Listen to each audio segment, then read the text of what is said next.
Hello बच्चों, कैसे हैं आप। वेलकम है आपका अपने चैनल रीड टू लर्न में। आज हम वाक्य के प्रकार में रचना के आधार पर वाक्यों के प्रकार की बात करेंगे।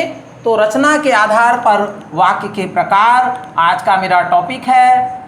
रचना के आधार पर वाक्य के प्रकार। वाक्य के प्रकार ध्यान दीजिएगा। पहला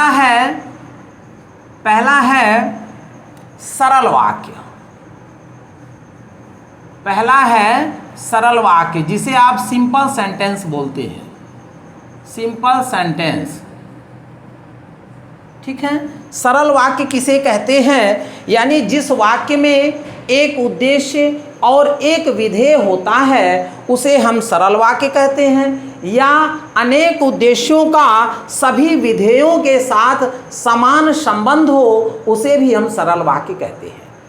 देखिए, जैसा कि मैंने बता दिया है कि सरल वाक्य किसे कहते हैं? जिस वाक्य में एक उद्देश्य और एक विधेय होता है, या अनेक उद्देश्यों के या अनेक उद्देश्यों का अनेक विधेयों से या सभी विधेयों से एक समान संबंध होता है, उसे हम सरल वाक्य कहते हैं। जैसे उदाहरण के लिए हम लिखते हैं कि राम आम खाता है। राम आम खाता है, तो यानी यहाँ पर देख रहे हैं आप कि उद्देश्य कौन है? राम है, और विधेय कौन है? आम खाता है। ये पूरा विधेय हो गया। यानी एक उद्देश्य है और एक विधेय है, ठीक है। दूसरा उदाहरण हम लेते हैं जिसमें दो उद्देश्य और एक विधेय है। जैसे हम लेते हैं माता पिता पार्क में बैठे हैं। माता पिता पार्क में बैठे हैं, तो यहाँ पर देखिए उद्देश्य कौन कौन हो गए? दो उद्देश्य हो गए, माता और पिता, और पार्क में बैठे हैं, यानी दो उद्देश्य हैं और विधेय एक है, ठीक है। यानी दो उद्देश्यों का, यानी एक से ज़्यादा उद्देश्य है लेकिन विधेय सभी विधेयों में समान अधिकार है। तीसरा और देखते हैं, यहाँ तो एक ही विधेय है। तीसरा उदाहरण लेते हैं हम अंशु, प्रखर और प्रवर, ठीक है। एक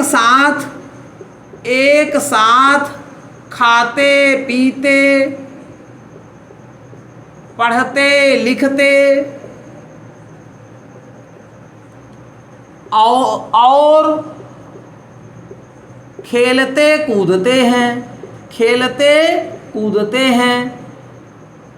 कूदते हैं। इस बात को समझिए, अंशु, प्रखर और प्रवर, ठीक है। तो अंशु, प्रखर और प्रवर यहाँ पर तो देखने में तीन उद्देश्य हैं, ठीक है। और एक साथ खाते पीते एक विधेय, पढ़ते लिखते दूसरा विधेय, और खेलते कूदते यानी तीसरा विधेय है, ठीक है। तो यानी यहाँ पर हम कह सकेंगे कि सरल वाक्य किसे कहते हैं? यानी ऐसे वाक्य जिसमें एक उद्देश्य एक विधेय, या अनेक उद्देश्य हो और समान विधेय माने सभी विधेयों में समानाधिकार हो, ठीक है। या अनेक उद्देश्य हो और अनेक विधेय हो, ठीक है। उन्हें हम क्या कहेंगे? सरल वाक्य कहेंगे। अब यहाँ पर ध्यान देना है कि जैसे माता पिता है, अंशु, प्रखर और प्रवर है, यहाँ पर एक साथ खाते पीते पढ़ते लिखते और खेलते कूदते हैं, तो इन्हें हम उद्देश्य समूह भी कह देते हैं। और जब उद्देश्य समूह के रूप में व्यक्त होता है तो उसे हम एक उद्देश्य भी गिनते हैं, ठीक है। अंशु, प्रखर और प्रवर है, यहाँ पर अनेक उद्देश्य हैं, लेकिन यदि हम इसको उद्देश्य समूह कह देंगे तो इसे हम एक उद्देश्य गिनेंगे। एक साथ खाते पीते पढ़ते लिखते खेलते कूदते हैं, यहाँ पर अनेक विधेय हैं, खाते पीते पढ़ते लिखते और खेलते कूदते हैं, तो यहाँ पर विधेय समूह हो जाएगा और एक विधेय माना जाएगा, ठीक है। अब हम अगला वाक्य का प्रकार चलते हैं, मिश्र वाक्य। सरल को हम साधारण भी बोलते हैं, ध्यान देना है आपको। साधारण वाक्य, मिश्र या मिश्रित वाक्य भी बोलते हैं इसको। इंग्लिश में इसको कॉम्प्लेक्स बोलते हैं, कॉम्प्लेक्स सेंटेंस,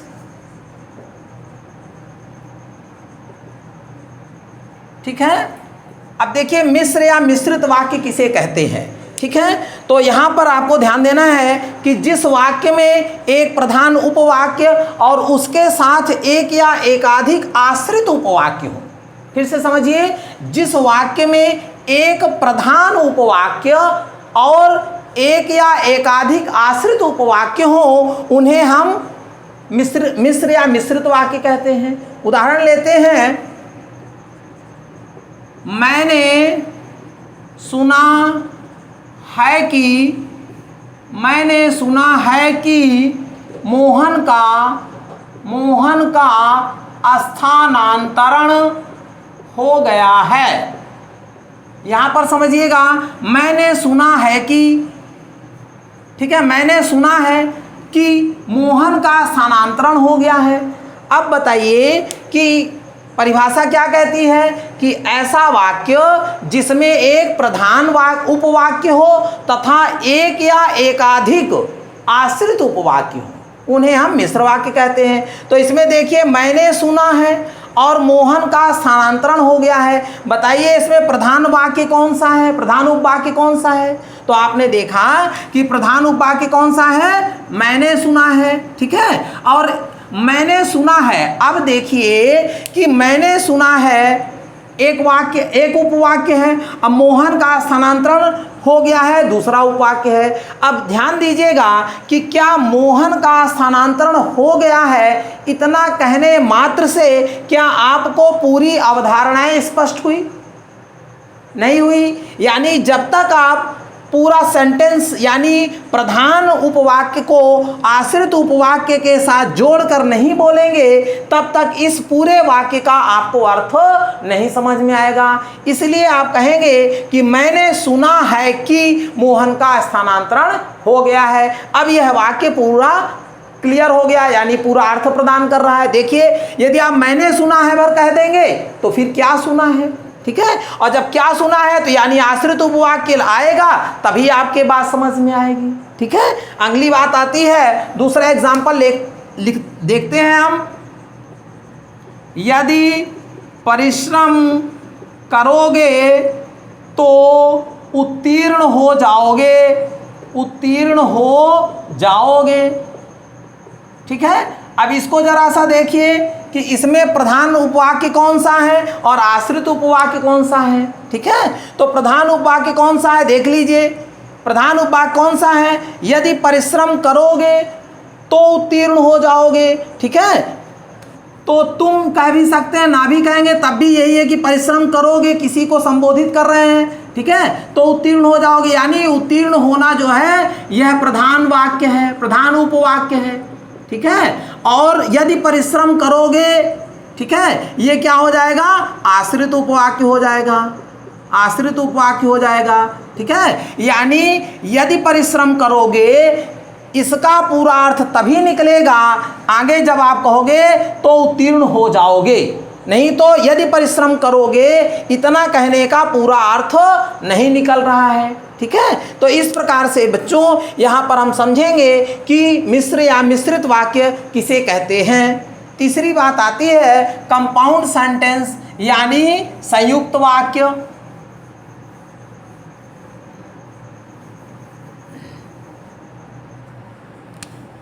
तीसरी बात आती है संयुक्त वाक्य, कंपाउंड सेंटेंस।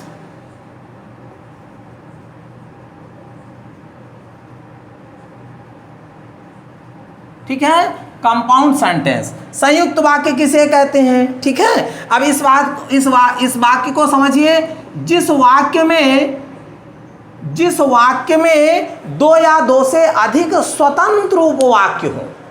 ध्यान दीजिए फिर से, जिस वाक्य में दो या दो से अधिक स्वतंत्र उपवाक्य हो, अर्थात उनमें अर्थ व्यक्त करने की दृष्टि से वे एक दूसरे से स्वतंत्र हो, ठीक है, एक दूसरे पर निर्भर ना हो, संयुक्त वाक्य कहते हैं। फिर से समझिए, जिस वाक्य में दो या दो से अधिक स्वतंत्र उपवाक्य होते हैं तथा अर्थ व्यक्त करने की दृष्टि से वे सभी एक दूसरे से स्वतंत्र होते हैं। जैसा कि मिश्रित में आपने देखा था कि अर्थ व्यक्त करने के लिए आश्रित उपवाक्य प्रधान उपवाक्य पर निर्भर होता है, लेकिन यहाँ पर दोनों उपवाक्य कैसे होते हैं, स्वतंत्र होते हैं, और वे जो होते हैं समुच्चय बोधक अव्यय द्वारा जुड़े जाते हैं, जोड़े जाते हैं, उसे हम संयुक्त वाक्य कहते हैं। उदाहरण के लिए लिखते हैं, उदाहरण के लिए हम लिखते हैं कि अखिल, या लिखते हैं दूसरा चलिए अखिल ही लिखते हैं, अखिल नित्य प्रातः टहलता है और दूध पीता है, और दूध पीता है। थोड़ा सा ध्यान दीजिए, यहाँ पर आप देख रहे हैं कि परिभाषा क्या कहती है कि जिसमें दो या दो से अधिक स्वतंत्र उपवाक्य हों।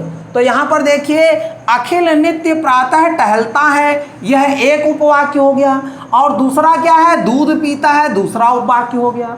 अब ये देखिए कि ये अर्थ व्यक्त करने के लिए दोनों स्वतंत्र हैं कि नहीं, ठीक है।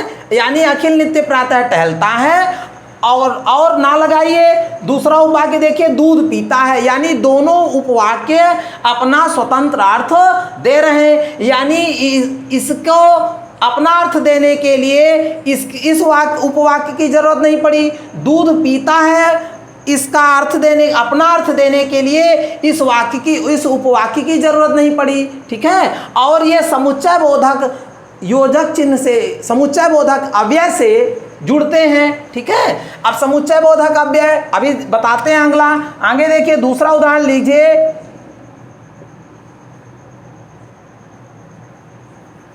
आप चुप रहिए या चले जाइए, या चले जाइए। अब इस वाक्य को भी देखिए, इसमें दो उपवाक्य हैं, ठीक है।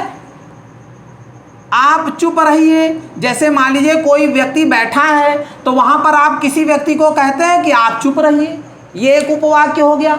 या दूसरा उपवाक्य क्या है, चले जाइए, ठीक है। तो यहां पर ये क्या है, समुच्चय बोधक, यहां पर ये बोधक नहीं है, सॉरी विभाजक है ना। समुच्चय भी तीन प्रकार के बताएंगे यहाँ पर हम। तो यहाँ पर आप चुप रहिए या चले जाइए, तो इस प्रकार से कहने का तात्पर्य है कि दो उपवाक्यों के जो स्वतंत्र अर्थ देते हैं और किसी समुच्चय बोधक अव्यय से जुड़े होते हैं, उन्हें हम संयुक्त वाक्य कहते हैं। अब देखिए, समुच्चय बोधक अव्यय जो होंगे वो तीन प्रकार से यहाँ पर व्यक्त होंगे इस वाक्य में। जैसे होगा संयोजक के रूप में होगा, विभाजक के रूप में होगा, और विरोधक के रूप में होगा, ठीक है। ध्यान दीजिए, संयोजक के रूप में कौन कौन से होंगे, और हो सकता है, तथा हो सकता है, व हो सकता है, एवं हो सकता है, ठीक है। विभाजक के रूप में कौन कौन से होंगे, अन्यथा होगा, वरना होगा, नहीं तो होगा, ठीक है, या होगा, अथवा होगा, ठीक है। और विरोधक के रूप में कौन होंगे, किंतु होगा, परंतु होगा, लेकिन होगा, और मगर होगा, ठीक है। ये समुच्चय बोधक अव्यय यदि प्रयुक्त है तो आप समझ लीजिएगा कि यह वाक्य संयुक्त वाक्य होगा, ठीक है। बच्चों, आशा है कि आपको मेरी बात समझ में आई होगी। मैं आपसे आशा करता हूं कि यदि यह बात समझ में नहीं आई तो इस वीडियो को बार बार देखिए, पॉज करके देखिए, जब आपको वो बात समझ में आ जाए तभी आप आगे बढ़ाइए। इस प्रकार से देख देख करके वीडियो को और मेरी कही गई बात को समझने का प्रयास कीजिए। और यदि मेरी बात समझ में ना आए तो फिर से आप कमेंट बॉक्स में लिखिए, मैं आपका रिप्लाई देने का प्रयास करूंगा। तब तक के लिए धन्यवाद बच्चों।